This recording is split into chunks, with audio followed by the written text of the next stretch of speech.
This is Scrabble. This is an edition of it called Scrabble Trickster. Scrabble's been around a number of years, it's played a lot. I do find though people who just eat a dictionary and whatnot can just draw it down again a bit, I think. There are some great things in this though which can actually help you with the normal game of Scrabble as well. I remember when this game came out, it was easy purchase on Amazon Prime. I think it was $9.99 or something like that. Oh, this does look quite garish now to look at, to be honest. And I actually think I got this before I got into sort of modern gaming to a big degree. But you're going to have tile racks. So you can use that for your classic placing out of tiles. There is one per player. So there's 4 of these big, chunky, massive tile rack things, which are very sturdy. Very impossible, I'd almost say, to knock over, to be honest. Tiles out here, I think actually these are quite nice, a bit lighter than the classic ones. Normal scoring, as per normal Scrabble, which is you're going to be placing out letters. You can have 7 and try and place them out. So there are 7. In this instance, though, obviously you have to start from the central square. Let's just see if we have anything here at random. Foy, I don't know if that's a word, but if is a word. So we could do that. So to score 5 points. Now, again, there's no tracker marker. You have to keep note of it. We draw up another 2 tiles. So let's just see out of interest what I get. Tiff. So I think Tiff, I recommend bananagrams, to be honest, if you've not seen the video already. Tiff is kind of a word. Tiff, Tiffy.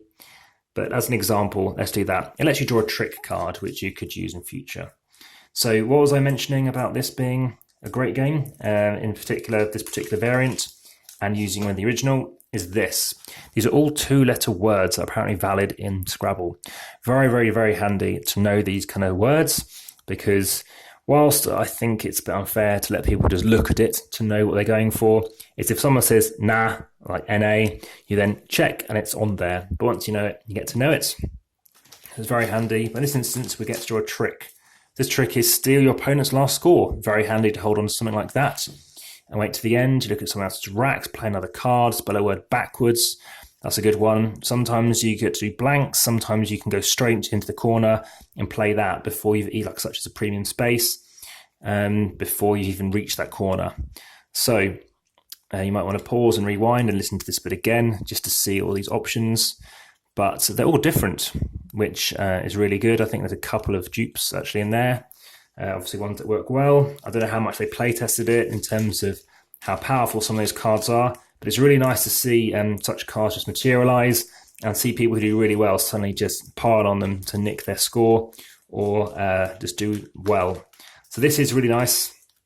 Of course, as with all Scrabble, it's a nice way of learning some words. I remember Aorwart was otterine, which is the inside of a seal's ear, which I read something in the back of a newspaper, I think it was. Can't forget that one. But this is Scrabble Trickster, nice red box. And yeah, I think it was a great idea to bring out this game from Mantle. And whilst it stayed in my cupboard at the very top and kind of unplayed, I think it's effective. It's 2 to 4 players from 10 up. And yeah, if you want to break the rules, this is a great example to do it. No weird tricks with seeing actually how much this weighs. It's just going to be whatever it is. Big flat box, so not very useful for your bags, but trading it around 812 grams, I think you can't go wrong, and glad to have shown you this. So look forward to seeing what you think of it. If you haven't given it a go, compared to other Scrabble, highly recommend it. Thank you.